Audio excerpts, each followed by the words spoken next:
अनाज ओसाता हुआ किसान, अनाज ओसाता हुआ किसान राजू भैया का है यही निशान। जी हाँ, ग्राम सभा रिधौरा माचा से प्रधान पद प्रत्याशी अनुपम तिवारी, पत्नी राजेश तिवारी उर्फ राजू भैया।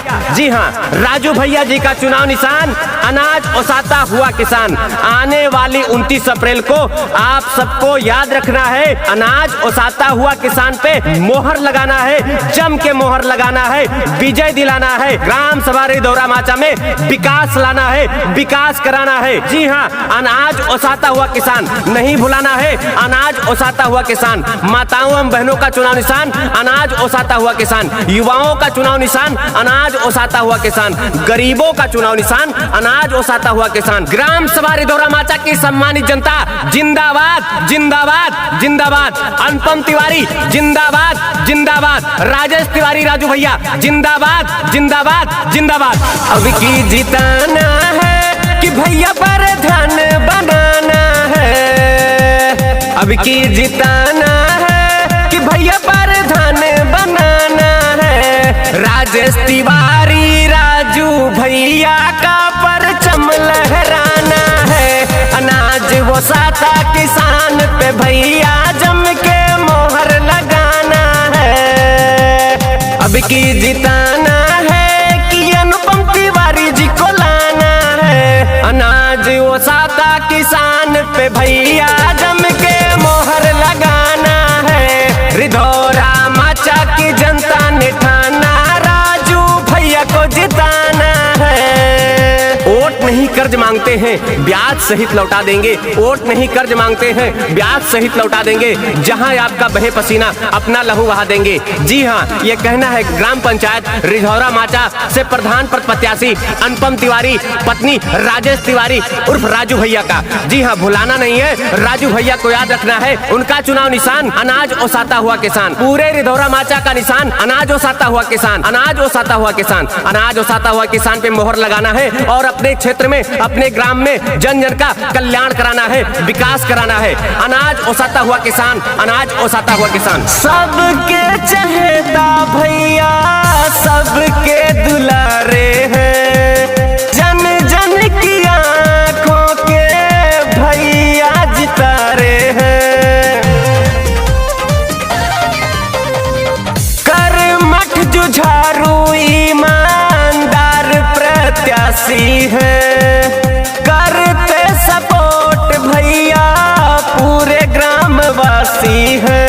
नहीं भुलाना है कि भैया आशीर्वाद दिलाना है, नहीं भुलाना है कि भैया साथ निभाना है। अनाज ओसाता किसान पे अब की जम के मोहर लगाना है, राजू भैया जी को अपना प्रधान बनाना है। जी हाँ, चाचा दादा भाइयों बहनों, आप सबका चुनाव निशान अनाज ओसाता हुआ किसान। माताओं का चुनाव निशान अनाज ओसाता हुआ किसान। आने वाली 29 अप्रैल दिन बृहस्पतिवार को भुलाना नहीं है, पोलिंग बूथ पे जाना है, सबको बताना है, सबको ले जाना है और अनाज ओसाता हुआ किसान पे मोहर लगाना है, विजय दिलाना है और जीत का परचम लहराना है। राजू भैया का जीत का परचम लहराना है और अपने क्षेत्र में, अपने ग्राम में विकास कराना है। अगर आप सबको सारी योजनाओं का लाभ पाना है तो जी हाँ, अनाज ओसाता हुआ किसान पे जम के मोहर लगाना है, भुलाना नहीं है। एक ही चुनाव निशान अनाज ओसाता हुआ किसान, अनाज ओसाता हुआ किसान, अनाज ओसाता हुआ किसान।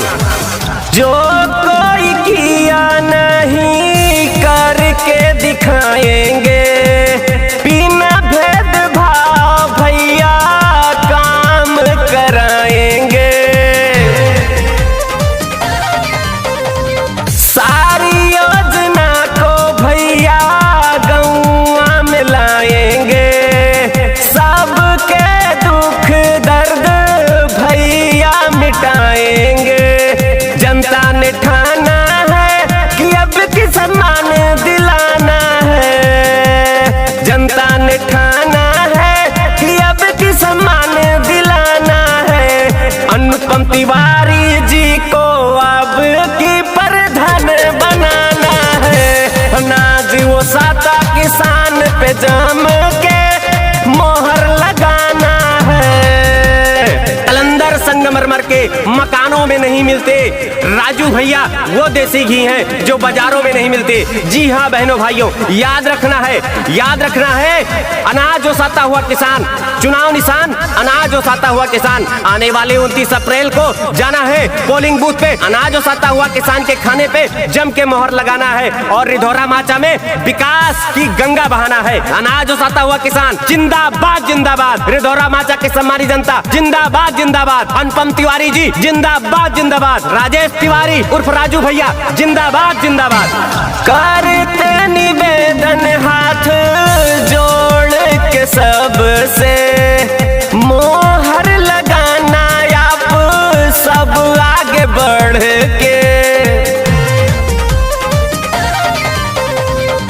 देते सभी को भैया सम्मान है, दुखिया जनों के लिए देते सादा जान है। मोहर लगाना है कि भैया विजयी बनाना है, मोहर लगाना है कि भैया सबको बताना है। अनाज वो साता किसान पे भैया मोहर लगाना है।